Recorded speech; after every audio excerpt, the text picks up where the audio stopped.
So that's our primary focus.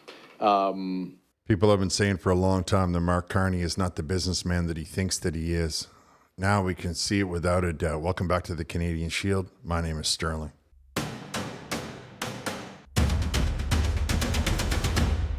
I have made no bones of the fact that I believe Mark Carney is not a very good businessman, that he is simply a corporate raider, and you do not have to be good at business to know how to corporate raid.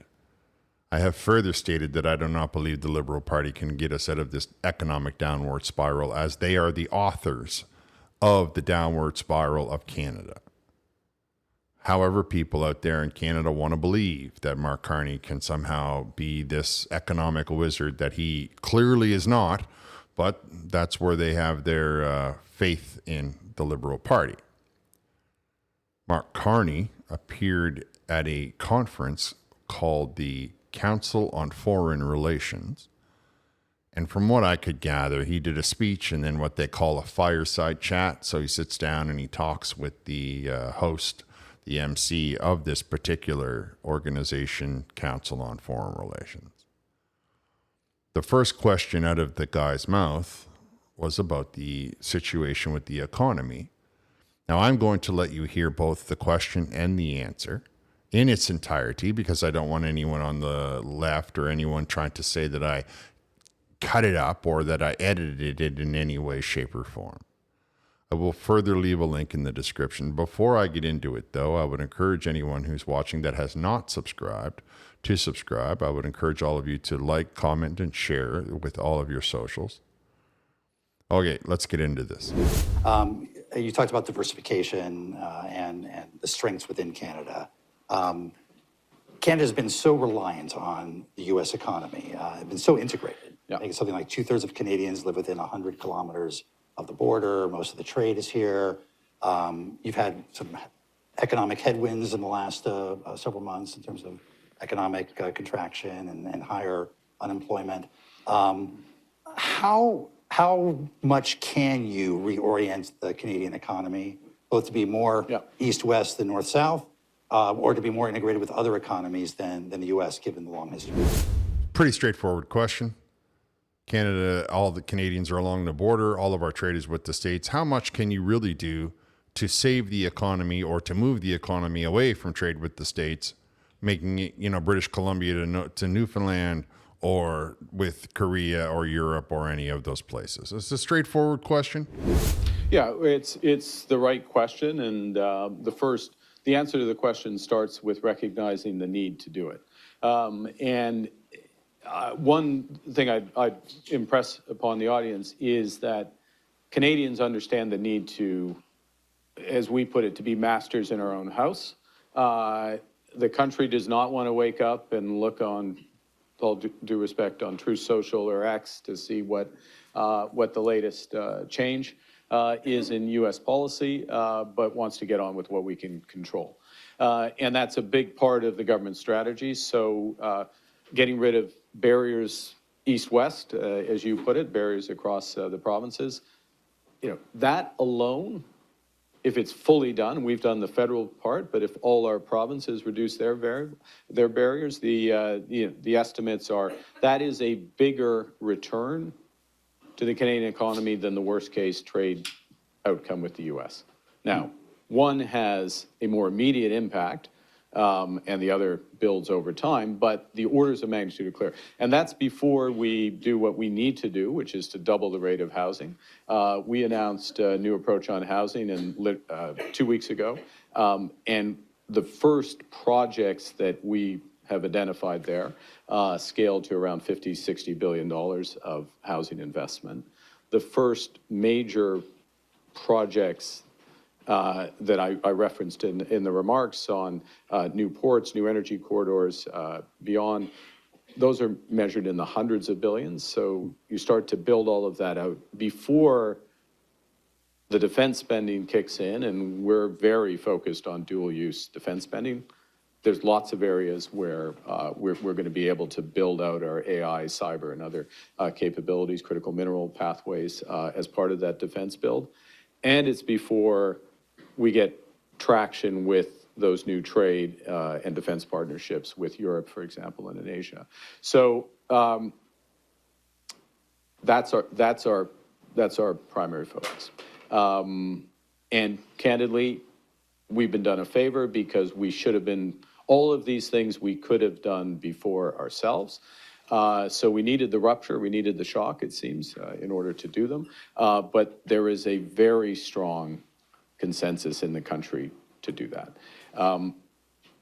As well, there is a very attractive for the United States, for Canada obviously as well, and Mexico, version of USMCA that can be developed. And it's, as you know from your previous life, we're in the early stages of that development.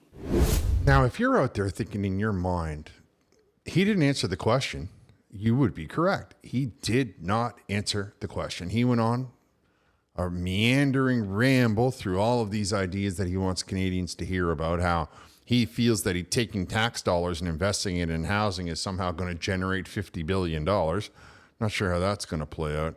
I think what he means is that he's going to spend $50 billion. He wanted to talk about how he's going to invest in infrastructure that's also going to be double. It's going to be the investment in the infrastructure that's going to go towards the NATO commitment. Then they're going to put people onto the AI. Nowhere in there did he talk about, Canada building its own military with its own equipment and its own materials and its own people. He didn't talk about any of that because that's not part of the plan. He didn't discuss how he's going to overcome the trade deficit that's going to occur once Donald Trump decides that he doesn't want to honor CUSMA anymore, that he doesn't want to renew a free trade agreement with Canada. Canada right now being the only country on earth that has even a modicum of a free trade agreement with the United States. He went on to talk about this, and he talked about that, and he ummed and he ummed and he awed and he ummed and he awed. But he didn't say how he was going to solve the problem. All he talked about was how he was going to be printing money to throw into a couple of industries. And if he can get the barriers removed between the provinces, then it might, in the long term, help out the Canadian economy. What I enjoy about that statement is he wants you and I to believe that the barriers that were put on between the provinces started with the federal government. Complete lack of understanding of the origins of Canada, complete lack of understanding of the resources and what Canada has to offer. Because the idea between the provinces not trading with each other is because each province doesn't want competition from the other province. It had absolutely nothing to do with the federal government, which of course is why he was able to get those barriers out of the way so fast. It's the only thing he's done is to say, well, I'm not going to stand in the way of trade between all of the provinces or territories. Of course, that's because it was never really in the way to begin with. Then he went on to say that there's a very, very wonderful version of CUSMA that he's just begun negotiating with. See, now we're back to the beginning. First, it was, we are in intense negotiations with Washington. Don't worry about it. We're going to have it done by this day. We're going to have it done by that day. We're going to have it done by then. We're going to move it over there.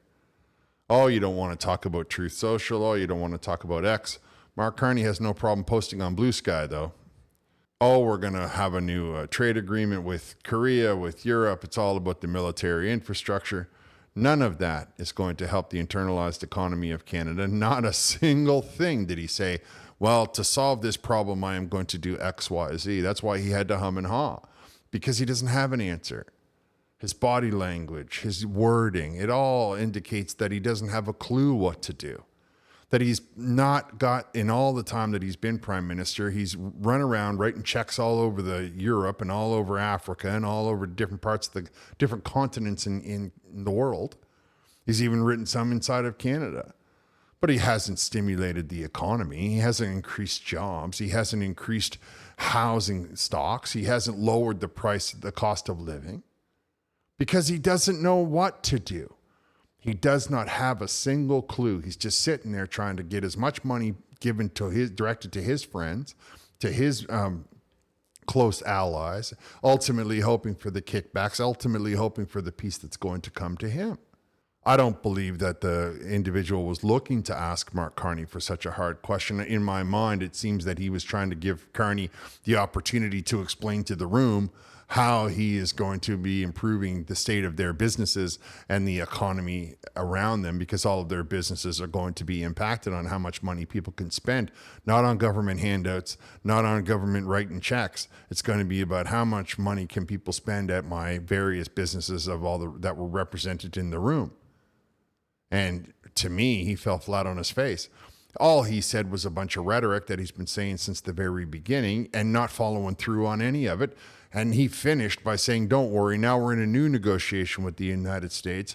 And even though all of the tariffs that I promised were going to be gone are still in place, and even though all of the trade barriers that I promised were going to be taken care of have gotten nowhere, I'm going to now offer up to you that Mexico, the United States, and I have renegotiated the Kuzma Accords, and that we're somehow going to get Donald Trump to give us a continued version of free trade, even though Donald Trump makes no secret of the fact that he wants unfettered access for American goods into the Canadian markets. And that is going to send the provinces who have already got these trade barriers between Canada, because they don't want their markets being, they don't want any competition with other markets.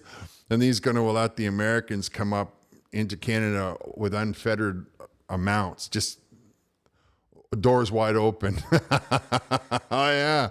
I know it's going to work out really well for Canadian industry. It's going to work out really well for Canadian companies. I hear Donald Trump say again, never say never. And I tell you that we can say that Mark Carney has done nothing. We can talk about how all of the promises the Liberal government keeps making have come to nothing. Zero things have come out of them with any benefit to Canada. Mark Carney proves all of the people that are talking that way about Mark Carney, because he doesn't have an answer. He meandered around a bunch of statements. You heard it. That answer was from start to finish. You tell me, listening to that answer, does it sound like he answered the question? And if he did answer the question, does it sound like he has an idea of how he's going to solve the economic downward spiral of Canada?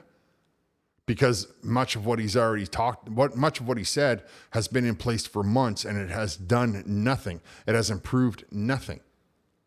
So I don't know why he wants you and I to believe that we should wait more and more and more. That's all the Liberal government seems to have to offer to Canadians.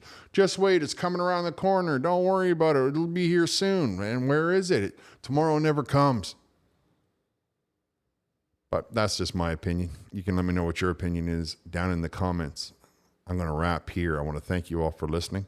I'll talk to you next time.